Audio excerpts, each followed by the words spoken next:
Alhamdulillahilladzi arsala rasulahu bil haq liyuzhirahu ala dini kullihi wa kafa billahi shahida. Asyhadu an la ilaha illallah wahdahu la syarika lah wa asyhadu anna Muhammadan abduhu wa rasuluh. Allahumma shalli ala Muhammad wa ala ali Muhammad. La nabiyya ba'da wa ba'du. Assalamualaikum warahmatullahi wabarakatuh. Waalaikumsalam.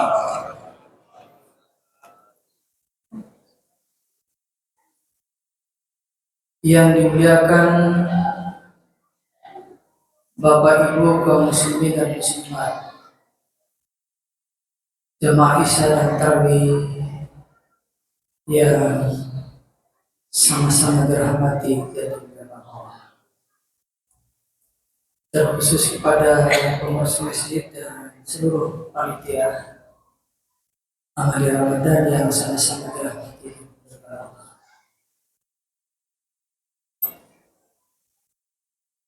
Tidak terasa kita sekarang ini sudah mencapai malam ke-10 bulan suci Ramadan.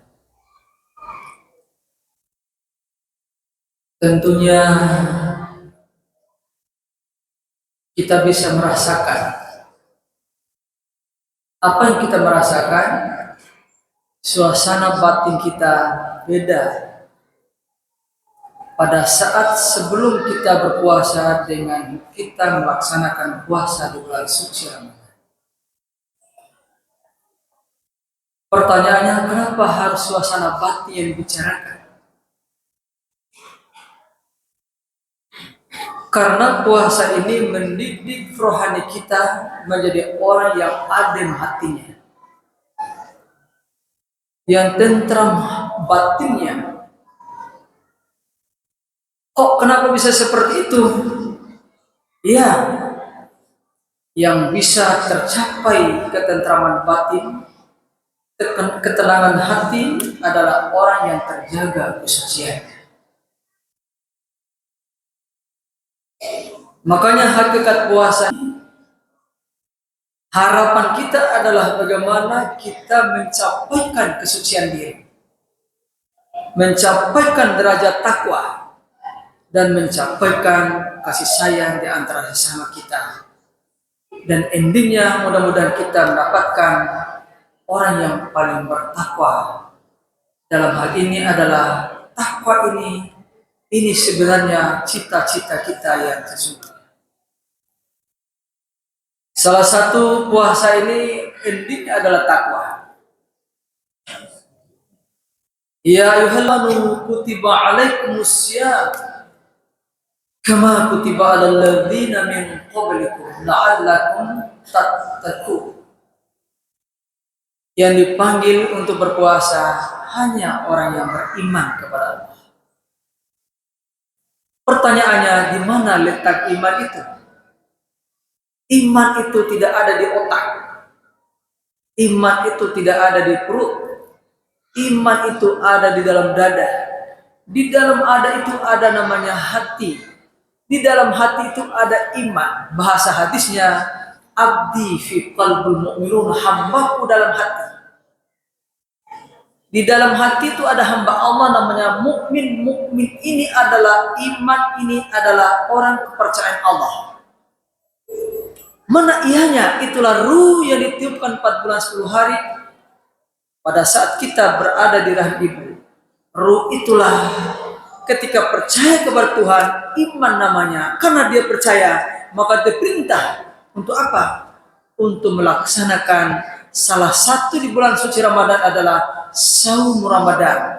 Saum itu artinya menahan. Apa yang ditahan? Kehendak hawa nafsu dunia setan yang merusak keimanan ketakwaan seseorang.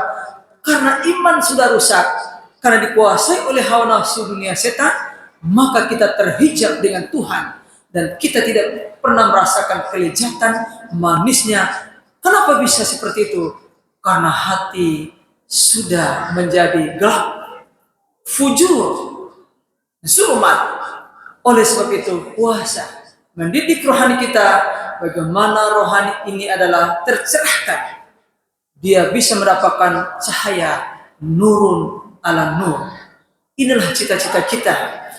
Kalau rohani ini adalah betul-betul terjaga kesuciannya, maka pasti dia mendapatkan muflihun, keuntungan, bukan saja dunia, tapi lebih di akhirat kelak.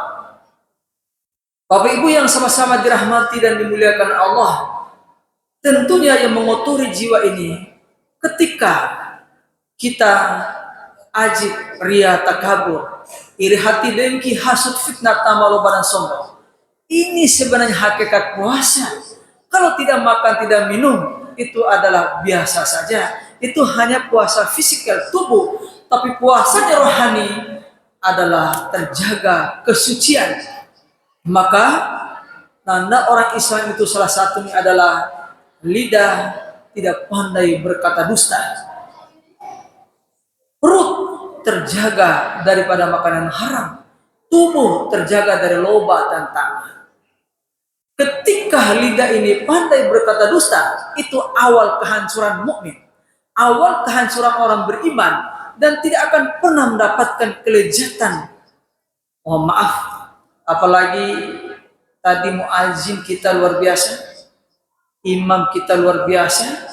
Walaupun bagaimana lagunya mau macam apa tingkat lagunya, kalau dosa terlalu banyak, hati gelap, tidak akan berubah hati kita.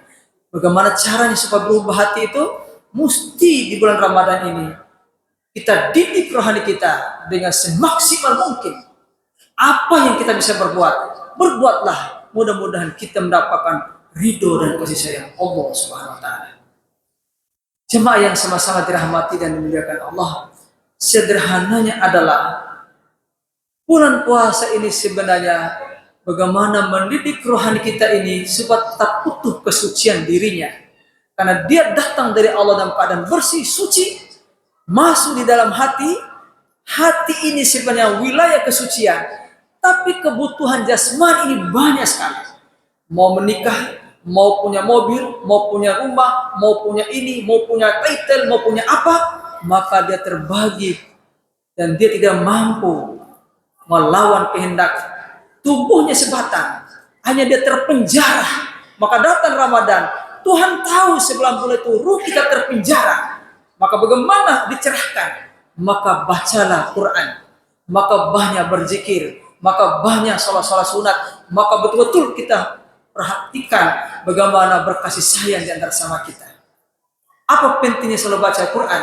Karena Quran itu adalah syifa. Wa nunazzilu minal Qur'ani ma huwa syifaa'un wa rahmah.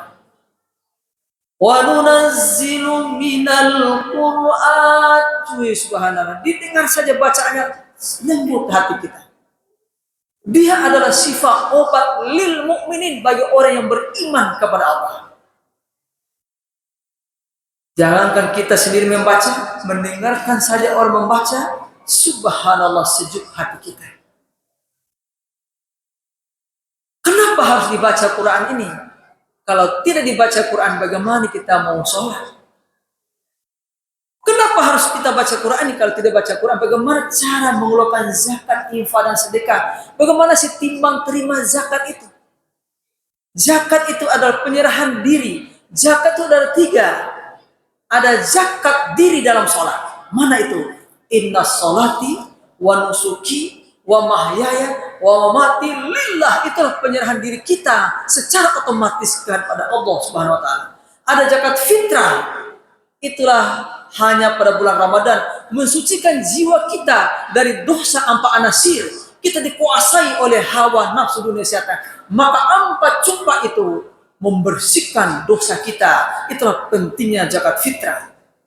Tapi ada zakat mal untuk menjaga kesucian harta kita, keluarkan 2,5%. Kalau tidak, yauma yuhma 'alaiha fi nar jahannam fatukwa biha jibahuhum wa junubuhum wa juhuruhum hadza ma kanasun anfusikum fadzuqul adzab ma kuntum takfurun. Maka itu harta dia menghadap kepada Allah. Ya Allah, si A ini dia kikir sekali. Aku mau berjuang di jalan Engkau. 2,5% saja saya mau semua menolong masjid, menolong fakir miskin, menolong orang yang sekolah untuk mendapatkan ilmu. Tapi orang ini dia simpan di berangkas emasnya, dia tidak mau keluarkan, bakar orang itu. Bisa dibuat, dilihat Quran surah At-Taubah 34-35, bakar orang itu. Maka pertama dibakar oleh neraka mukanya, yang kedua lambungnya, yang ketiga punggungnya. Mereka tidak mati dan tidak hidup, disiksa terus. Oleh sebab itu, momen yang terbaik, maka bersihkan harta kita. Dan di bulan suci Ramadan ini, semua amal ibadah kita dilipat gandakan 70 kali lipat. Kalau bulan lain kan hanya 1 kali. 10 kali 100 kali 7. Ini 70 kali lipat. Begitu luar biasanya bulan suci Ramadan ini. Jemaah yang sama-sama yang dirahmati dan dimuliakan Allah, kesucian hati ini tidak bisa dengan risau, hanya dengan banyak membaca Quran, hanya banyak mohon ampun, bertobat dengan istighfar, hanya banyak berselawat kepada Rasulullah, hanya banyak salat sunat, hanya banyak bertasbih, bertahmid, bertakbir. Ingat malam 25 jangan lupa salat sunat tasbih. Ingat malam 27 jangan lupa salat sunat tasbih. Kenapa?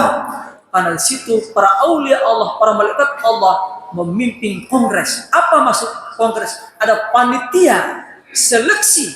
Siapa nih seleksi? Seluruh orang beriman di permukaan bumi ini. Siapa yang lolos dalam puasanya, ibadah tarawihnya, dalam seluruh amal ibadah, dan siapa yang tidak lolos. Semua itu ada dalam catatan para malaikat-malaikat Allah dan disaksikan oleh ruh aulia dan anbiya Allah. Pada malam itu adalah malam penentuan. Ini orang layak dijadikan derajat takwa atau tidak. Maka tergantung dari apa yang kita berbuat mulai Ramadan pertama sampai malam Ramadan terakhir, sampai kita kembali pada Idul Fitri. Id kembali fitri suci, mendapatkan piagam pembebasan dosa dari Allah atau piagam pembebasan api neraka dari Allah Subhanahu wa taala.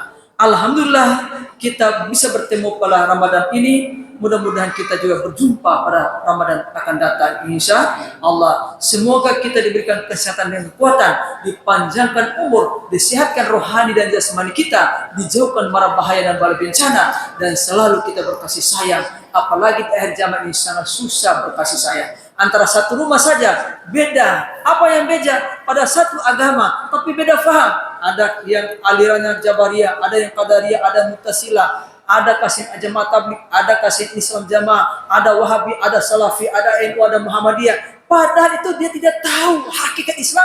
Bukan itu hanya paham hakikat Islam. Islam adalah aslama, selamat. Bagaimana kita bisa selamat? Tentunya perbaiki sholat kita, perbaiki akidah kita, perbaiki kesucian kita. Kalau hati kita tidak suci, akan terhijab, terbimbing kita dengan Tuhan. Walaupun bagus takbir kita, Allahu Akbar, hati kotor, tidak akan berjumpa dengan Tuhan. Tapi, mohon maaf, mungkin kita orang sederhana, terjaga kesucian kita. Biar mungkin takbir kita sederhana, tapi sampai mulaku berabi berjumpa dengan Tuhan. Itulah cita luhur kita di bulan suci Ramadan ini. Mohon maaf saya terlalu banyak menyita waktu, sudah setengah jam. Apabila ada hilaf salah, mohon dimaafkan. Kehadapan Allah dan Rasul kita mohon ampun bertobat. Wabillahi taufiq wal hidayah. Wassalamualaikum warahmatullahi wabarakatuh.